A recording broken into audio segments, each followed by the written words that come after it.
నమస్తే అండి. లాక్డౌన్ ఈ పేరింటే ఇండియన్ ప్రజలు చాలా మంది భయపడతారు. పోయినసారి లాక్డౌన్ అనగానే సడన్ గా అన్నిటిని కూడా క్లోజ్ చేసేసినారు, ఆపేసినారు, రోడ్లపైకి ఏది రానివ్వలేదు కరోనా టైంలో. సో ఈసారి లాక్డౌన్ అంతకంటే భయంకరంగా ఉండబోతుందా? వాహనాలు రోడ్ల మీదకి రావా? మీకు తెలుసా, ఆల్రెడీ కొన్ని స్టేట్స్ లో ఇప్పటికే ఆదివారం రోజున పెట్రోల్ డీజిల్ కొట్టే పరిస్థితి లేదని చెప్పేసి కేవలం మిగిలిన రోజుల్లో మాత్రమే ఆదివారం మాత్రం పెట్రోల్ డీజిల్ పోయారు, మిగిలిన రోజుల్లో మాత్రమే పోస్తా అన్నట్లు బోర్డులు దర్శనమిస్తున్నటువంటి పరిస్థితి. అంటే రాబోయే రోజుల్లో ఆల్టర్నేటివ్ డేస్ రావచ్చు, వారానికి 2 రోజులే పోయొచ్చు, వారానికి 1 రోజు కూడా పోయొచ్చు పెట్రోల్ డీజిల్. అలాంటి పరిస్థితులు వస్తాయి. ఎందుకు? ఆయిల్ మనకి ఎక్కడి నుంచి రావాలి? ఆ గల్ఫ్ కంట్రీస్ దగ్గర నుంచి. స్ట్రేట్ ఆఫ్ హార్మోన్స్ మొత్తం ఆడు మూసుకొని కూర్చున్నాడు. ఇటు పక్కే అమెరికా వాడు, అటు పక్కే మీరు అన్నాడు. ఎలా? రష్యా దగ్గర నుంచి రావాలి. సో రష్యా దగ్గర నుంచి మనకి రావాలంటే చాలా టైం పడుతుంది. ఎంతో కొంత నడిచిద్ది, కానీ పూర్తిగా రష్యా మీద డిపెండ్ కాలేము మనం. ఒక్క ఆయిల్తోనే అనేక రకాల ఇబ్బందులు. ఇంకో పక్క చూసుకుంటే కనుక విదేశీ మారక విలువలు, డాలర్స్ అనేవి మన దేశంలో తరిగిపోతా ఉన్నాయి, అట్టడుగు స్థాయికి వెళ్తా ఉన్నాయి. ఒకవేళ అదే జరిగితే కనుక మన ఆర్థిక వ్యవస్థ కుదేలైతే ఉంటుంది. కాబట్టి ఈసారి లాక్డౌన్ ఏ విధంగా ఉండబోతుంది, ఏ రంగాల మీద ఎఫెక్ట్ పడబోతుంది అనేది ఈ వీడియోలో చెప్పే ప్రయత్నం అయితే చేస్తాను. భారతదేశం ఇప్పుడు అతిపెద్ద ఆర్థిక సంక్షోభం దిశగా వెళ్తుందా అంటే ఎస్, వెళ్తుంది. మన రూపాయి ముద్రణ అనేది బంగారము, ఫారెన్సిక్ నిల్వల ఆధారంగా జరుగుతూ ఉంటుంది. మన దగ్గర ఉన్నటువంటి బంగారము అలాగే డాలర్స్ని బట్టి. మన దేశంలో ఇటీవల జరిగిన పరిణామాలు, పశ్చిమాసియా యుద్ధం కారణంగా విదేశీ ప్రయాణాలు పెరిగిన నేపథ్యంలో దేశంలో ఉన్నటువంటి విదేశీ మారక నిల్వలు చాలా పడిపోతూ ఉన్నాయి. మన దేశం నుంచి ఇతర దేశాలకు వెళ్ళే వాళ్ళ సంఖ్య కావచ్చు, ఇది పెరిగిపోతూ ఉండడం, అలాగే వేరే దేశాలకు సంబంధించినటువంటి వస్తువులు దిగుమతి చేసుకుంటూ ఉండడంతో మన దేశానికి సంబంధించినటువంటి విదేశీ మారక విలువ అనేది పడిపోతూ ఉంది. ఇంతకుముందు ఒక 50, 60, 70 ఇక్కడికి వెళ్ళింది ఇప్పుడు 90 దగ్గర కొట్టుకుంటా ఉందన్నమాట డాలర్తో కంపేర్ చేస్తే. ముఖ్యంగా ఏంటంటే మనం ఇంచుమించు సంక్షోభం చివరి అంచుల దాకా చేరే విధంగా కనిపిస్తుంది పరిస్థితులు చూస్తూ ఉంటే. యుద్ధం ఇంకొక 6 నెలలు లేదంటే 1 సంవత్సరం పాటు రన్ అయితే కనుక ఆల్మోస్ట్ ఆర్థిక వ్యవస్థలు అనేది కుప్పకొలితే మనదే కాదు, ప్రపంచంలో ఉన్నటువంటి అనేక కంట్రీల ఆర్థిక వ్యవస్థలు కూలేటటువంటి పరిస్థితి వస్తుంది. కాబట్టి దీంతో అనవసర ప్రయాణాలు రద్దు చేసుకోండి.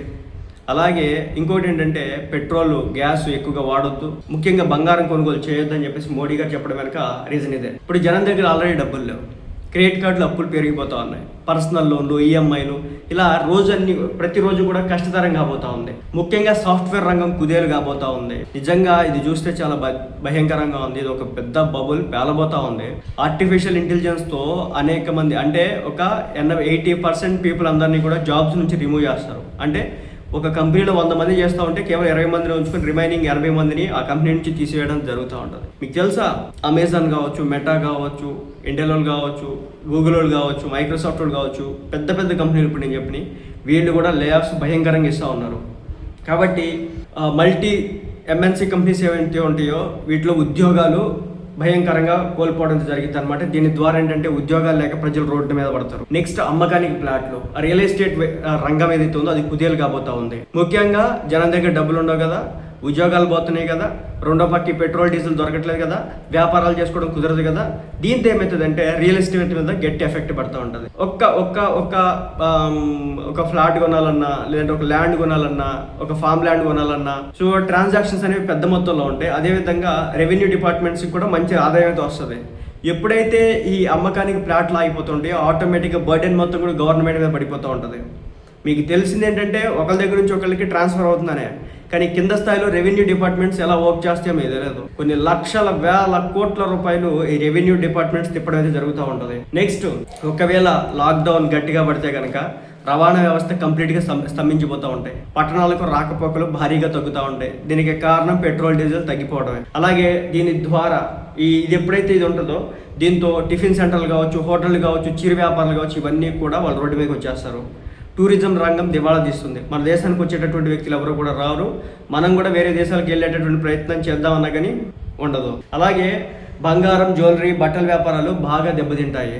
ఇప్పటికే బంగారం వ్యాపారస్తులు బయటకు వచ్చి మాట్లాడుతూ ఉన్నారు. నరేంద్ర మోడీ గారు ఇలా పిలిపివ్వడం కారణంగా ఇప్పటికే బంగారం కొనడం ఆపేసినారని చెప్పేసి. అలాగే బట్టల వ్యాపారాలు కూడా రోడ్డున పడతారు. అలాగే స్టాక్ మార్కెట్లో బంగారానికి సంబంధించి కావచ్చు, ఈ క్లోతింగ్ ఇండస్ట్రీకి సంబంధించిన షేర్స్ అన్ని కూడా టెపెల్ కింద పడిపోతాయి అనమాట.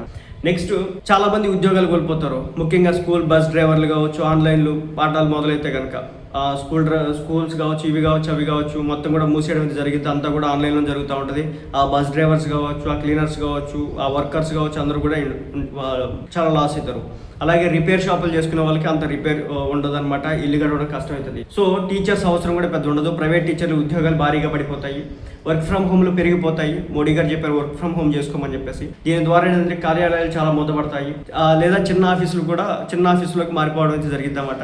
అలాగే పెళ్లిళ్ళు కావచ్చు, శుభకార్యాలు కావచ్చు, లిమిటెడ్ మందిని ఆహ్వానిస్తారు. క్యాటరింగ్ సర్వీస్లో, డెకరేషన్లో సంబంధిత వ్యాపారాలన్నీ కూడా దెబ్బతింటాయి. కరోనా టైంలో మనం చూసాం, కేవలం పెళ్లి కొడుకు పెళ్లి కూతురు అటు పక్క నలుగురు, ఇటు పక్క నలుగురు, పెళ్ళి అయిపోయినట్టే. సో అలాంటి రోజులు రాబోతూ ఉన్నాయి.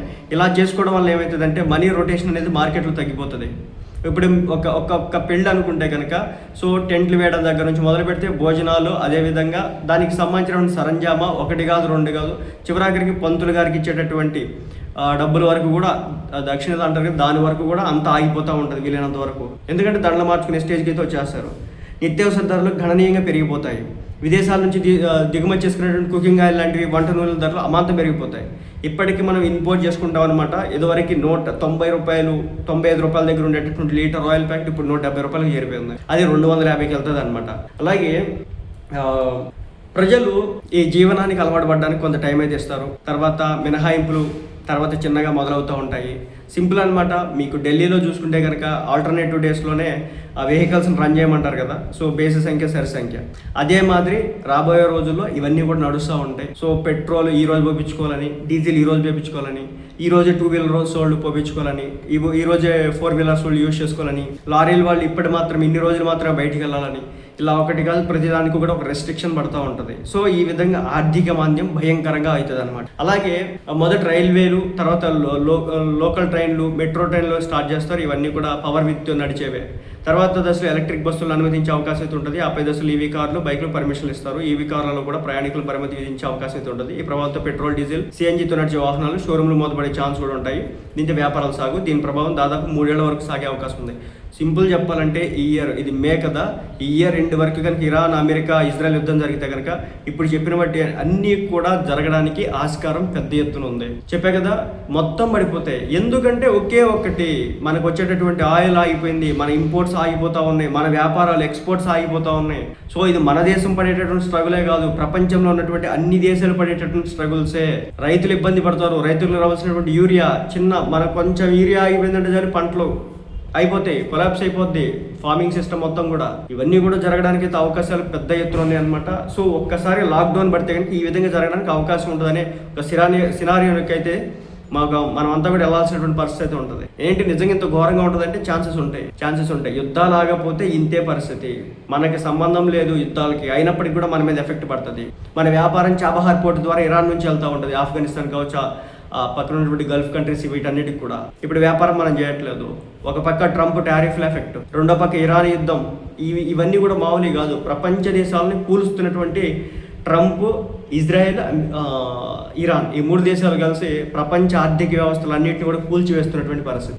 సో దీన్ని ఎవరు కంట్రోల్ చేయాలంటే ఎవరికాడు మూసుకొని ఉండాలా. ఇప్పుడు ఇరాన్ వాడు ఇల్లు దూరాలా, అమెరికా వాడు దూరాలా, ఇరాన్ వాడు, ఇజ్రాయెల్ వాడు కూడా ఇంట్లో కూర్చోవాలి. ఎందుకంటే వాడు అంటున్నాడు, నా దగ్గర ఆల్రెడీ ఎన్రిచ్డ్ యురేనియం 60% ఉంది, దాన్ని నేను వాడతాను అంటున్నాడు. అది కనుక చేస్తే కనుక గల్ఫ్ కంట్రీస్ ఏవైతే ఉన్నాయో, ఆ సౌదీ అరేబియా, ఇస్లామిక్ కంట్రీస్ ఏవైతే ఉన్నాయో, వీటిల్లో మనుషులు కూడా కాదు కదా, ఏవి మొలవు, ఏది ఉండదు. అక్కడ ఉన్నటువంటి క్రూడ్ ఆయిల్ కూడా వాళ్ళు తీసుకునేటువంటి పరిస్థితి అయితే వస్తుంది. ఒక్కసారి ఒక న్యూక్లియర్ వెపన్ కనుక స్టార్ట్ అయిందంటే, న్యూక్లియర్ వార్ కనుక స్టార్ట్ అయిందంటే ప్రపంచం అల్లకొల్లోలం అవుతుంది. ఒక్క న్యూక్లియర్ బాంబు కనుక ఇరాన్ మీద వేసారంటే కనుక అయిపోయినట్టే, ప్రపంచం సర్వనాశనం. ఇవన్నీ జరగడానికి అయితే స్కోప్ అయితే గట్టిగా అనిపిస్తూ ఉంది. కాబట్టి జాగ్రత్తగా ఉండండి. డబ్బులు దేనికి పడితే దానికి ఎక్కువగా ఉపయోగించకండి. అవసరాలు ఉంటేనే ఉపయోగించండి, లేదంటే కనుక జాగ్రత్తగా ఉంచుకునే ప్రయత్నం చేయండి. సో ఇదనమాట. ప్రతి ఒక్కళ్ళు కూడా జాగ్రత్తగా ఉంటుంది. లాక్డౌన్ వస్తే సిచ్యువేషన్ ఇలాగే ఉంటుంది. రాకూడదని చెప్పేసి మనం కోరుకుందాం. అంటే మన చేతిలో లేదు, మోడీ గారి చేతిలో లేదు. ఆయన చేతిలో ఉంటే ఆయన చేస్తాడు. ప్రపంచ దేశాలన్నీ కూడా అట్లా కొట్టుకొని వస్తుంటే మనం ఏం చేయగలుగుతాం, ఎలా చేయగలుగుతాం? రెండోది ఏంటంటే మన ఆత్మనిర్భర్ భారత్ అని చెప్పేసుకుంటాం, కానీ మ్యానుఫ్యాక్చరింగ్ రంగంలో మనం అట్టర్లా లో లెవెల్స్లో ఉంటాం అనమాట. చైనా చూడండి, ఎక్కడికి వెళ్ళిన మ్యానుఫ్యాక్చరింగ్ హబ్స్ ఉంటాయి, ఇండియాలో ఉండవు. ఒక కంపెనీ స్టార్ట్ చేయాలంటే ఇండియాలో 100 రెస్ట్రిక్షన్స్ కాదు, 1000 రెస్ట్రిక్షన్స్. ఒక సబ్సిడీ ఇవ్వడు, ఒక లోన్ ఇవ్వడు, నీకు అది ఉంది, ఇది ఉంది, అది ఉంది, ఇది కాదు 100 సార్లు తిరగాల, పైగా లంచాలు పెట్టాలి ఈ దేశం. ఇక చెప్పుకుంటే చాలా దారుణంగా పోతుందిలే. కానీ ఈసారి లాక్డౌన్ అయితే కనుక సిచ్యువేషన్ ఇంత దారుణంగా ఉంటుంది.